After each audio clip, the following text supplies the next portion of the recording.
प्यारे बच्चों, आपका एक बार फिर से स्वागत है। आज हम बात करेंगे शिक्षा निदेशालय राष्ट्रीय राजधानी क्षेत्र दिल्ली द्वारा प्रकाशित वर्कशीट नंबर 14 या कार्यपत्रक संख्या 14 के बारे में। यह वर्कशीट 13/11/2020 की वर्कशीट है। यह वर्कशीट सामाजिक विज्ञान विषय से संबंधित है और आपकी इतिहास की पाठ्यपुस्तक से ली गई है, चैप्टर 2 से। यह वर्कशीट कक्षा 8 के विद्यार्थियों के लिए है। यहाँ पे विद्यार्थी अपना नाम लिखेंगे, यहाँ पे अपने कक्षा अध्यापक का नाम लिखेंगे। आज की वर्कशीट का शीर्षक है सर्वोच्चता का दावा तथा विलय नीति। सर्वोच्चता की नीति, जैसा कि आप जानते हैं, 19वीं सदी की शुरुआत से ईस्ट इंडिया कंपनी अपने क्षेत्र के विस्तार की आक्रामक नीति पर चल रही थी। गवर्नर जनरल लॉर्ड हेस्टिंग्स ने सर्वोच्चता की एक नई नीति शुरू की। इस नीति के अनुसार ईस्ट इंडिया कंपनी का यह दावा था कि उसकी सत्ता सर्वोच्च है और इसलिए वह भारतीय राज्यों से भी ऊपर है। जो ईस्ट इंडिया कंपनी है उसने यह दावा किया कि उसकी सत्ता जो है सर्वोच्च है, सबसे ऊपर है, सर्वोपरि है और इसलिए वह भारतीय राज्यों से भी ऊपर है। अपने हितों की रक्षा के लिए वह भारतीय रियासतों पर कब्जा करने या कब्जे की धमकी देने को अपना अधिकार मानती थी। यह सोच बाद में भी अंग्रेजों की नीति में दिखाई देती रही। अंग्रेजों की इस नीति का पुरजोर विरोध हुआ जब अंग्रेजों ने दक्षिण भारत में कित्तूर, जो अब कर्नाटक राज्य में है, कित्तूर एक छोटा सा क्षेत्र है जो अब कर्नाटक राज्य में है, जैसे छोटे से राज्य को अपने कब्जे में लेने का प्रयास किया तो कित्तूर की रानी चेन्नम्मा ने हथियार उठा लिए और अंग्रेजों के खिलाफ आंदोलन छेड़ दिया। जो कित्तूर की रानी थी चेन्नम्मा, उन्होंने अंग्रेजों के खिलाफ हथियार उठा लिए और आंदोलन छेड़ दिया। 1824 में उन्हें गिरफ्तार किया गया और 1829 में जेल में ही उनकी मृत्यु हो गई। रानी चेन्नम्मा की 1829 में मृत्यु हो गई।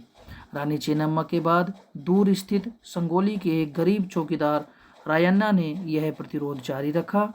चौतरफा मतलब चारों तरफ का चौतरफा समर्थन और सहायता से उन्होंने बहुत सारे ब्रिटिश शिविरों और दस्तावेज होते डॉक्यूमेंट्स को नष्ट कर दिया था। आखिरकार उन्हें भी अंग्रेजों ने पकड़कर 1830 में फांसी पर लटका दिया। रायन्ना को भी अंग्रेजों ने 1830 में फांसी पर लटका दिया। प्रतिरोध के ऐसे कई उदाहरण और भी हैं। 1830 के दशक के अंत में ईस्ट इंडिया कंपनी रूस के प्रभाव से बहुत डरी हुई थी, क्योंकि रूस में बगावत हो गई थी। कंपनी को डर था कि कहीं रूस का प्रभाव पूरे एशिया में फैलकर उत्तर पश्चिम से भारत को भी अपनी चपेट में न ले ले। इसी डर के चलते अंग्रेज अब उत्तर पश्चिम भारत पर भी अपना नियंत्रण स्थापित करना चाहते थे। उन्होंने 1842 में अफगानिस्तान पर, 1843 में सिंध पर और 1849 में पंजाब पर शासन स्थापित कर लिया। अंग्रेजों की विलय नीति देखते हैं बच्चों। अंग्रेजों की विलय नीति के बारे में, अधिग्रहण की आखिरी लहर 1848 से 1856 के बीच गवर्नर जनरल बने लॉर्ड डलहौजी के शासनकाल में चली। लॉर्ड डलहौजी ने एक नई नीति अपनाई जिसे विलय नीति का नाम दिया गया। यह सिद्धांत इस तर्क पर आधारित था कि अगर किसी शासक की मृत्यु हो जाती है और उसका कोई पुरुष वारिस नहीं है, कहने का मतलब है अगर कोई भारतीय शासक है, किसी रियासत पे का राजा है, अगर उसका कोई पुत्र नहीं है जो उसका वारिस बन सके उसके बाद, तो उसकी रियासत हड़प कर ली जाएगी, यानी कंपनी के भूभाग का हिस्सा बन जाएगी। तो उसकी रियासत पर कंपनी का अधिकार हो जाएगा, ईस्ट इंडिया कंपनी का अधिकार हो जाएगा। इस सिद्धांत के आधार पर एक के बाद एक कई रियासतें, जैसे सतारा 1848 में अंग्रेजों ने, ब्रिटिश ईस्ट इंडिया कंपनी ने उस पर अधिकार कर लिया। संबलपुर 1850 में, उदयपुर 1852, नागपुर 1853 और झांसी 1854 अंग्रेजों के हाथ में चली गई। आखिरकार 1856 में कंपनी ने अवध को भी अपने नियंत्रण में ले लिया। इस बार अंग्रेजों ने एक नया तर्क दिया। उन्होंने कहा कि वह अवध की जनता के नवाब की कुशासन से आज़ाद करने के लिए कर्तव्य से बंधे है। कुशासन का मतलब होता है खराब शासन। तो अंग्रेजों ने कहा कि अवध का जो नवाब है उसका शासन अच्छा नहीं है, कुशासन है, और हम अवध की जनता को उससे आज़ाद कराना चाहते हैं और हमारा कर्तव्य है ये, इसलिए वे अवध पर अपना कब्जा करने को मजबूर हैं। अपने प्रिय नवाब को जिस तरह से गद्दी से हटाया गया उसे देखकर अवध के लोगों में गुस्सा भड़क उठा और अवध के लोग भी 1857 के महान विद्रोह में शामिल हो गए। जो 1857 की क्रांति थी, 1857 का संग्राम था, उसमें अवध के लोग शामिल हो गए। अब इस वर्कशीट से संबंधित कुछ प्रश्न उत्तर हैं जिनको हम देखते हैं। पहला प्रश्न है, 6 प्रश्न है कुल। पहला प्रश्न है सर्वोच्चता की नीति क्या थी? सर्वोच्चता की नीति किसके नेतृत्व में शुरू की गई? दूसरा प्रश्न है विलय नीति का सिद्धांत क्या था? यह सिद्धांत अनैतिक क्यों था? तीसरा प्रश्न है सर्वोच्चता की नीति के तहत दक्षिण भारत के किस राज्य पर कब्जा करने का प्रयास किया गया? इसका परिणाम क्या हुआ? चौथा प्रश्न है ईस्ट इंडिया कंपनी रूस के प्रभाव से क्यों डरी हुई थी? पांचवा प्रश्न है यदि आप कित्तूर के एक नागरिक होते तो कंपनी का विरोध क्यों करते? छठा प्रश्न है विलय नीति और सर्वोच्चता की नीति अंग्रेजों की किस सोच को दर्शाती है?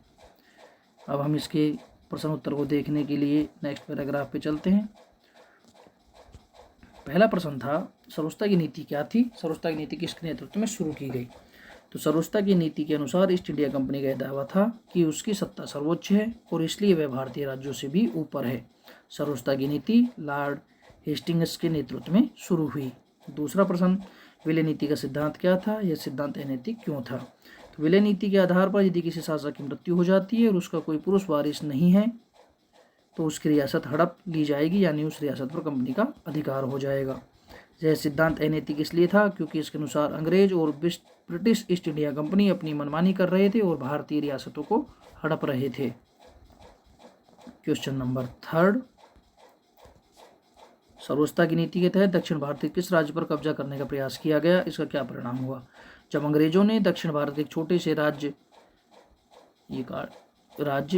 कित्तूर पर हमला किया जो कर्नाटक में है और उस पर कब्जा करने का प्रयास किया तो कित्तूर की रानी चेन्नम्मा ने हथियार उठा लिए और अंग्रेजों के खिलाफ आंदोलन छेड़ दिया। अगला प्रश्न है ईस्ट इंडिया कंपनी रूस के प्रभाव से क्यों डरी हुई थी?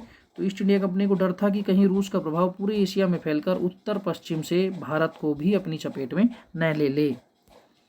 अगला प्रश्न है यदि आप कित्तूर के नागरिक होते तो कंपनी का विरोध क्यों करते? तो कंपनी अपनी सर्वोच्चता की नीति के तहत कित्तूर की तरह अन्य राज्यों पर कब्जा करने का प्रयास कर रही थी, इसलिए मैं कंपनी का विरोध करता। छठा प्रश्न है विलय नीति और सर्वोच्चता की नीति अंग्रेजों की किस सोच को दर्शाती है? तो इसका आंसर होगा अंग्रेज अपनी इन नीतियों के द्वारा संपूर्ण भारत पर कब्जा करना चाहते थे। प्यारे बच्चों, ये है आपकी सामाजिक विज्ञान की वर्कशीट समाप्त होती है। मैं आशा करता हूँ सभी बच्चों को वर्कशीट समझ में आई होगी और उसके दिए गए क्वेश्चन आंसर भी समझ में आए होंगे। धन्यवाद।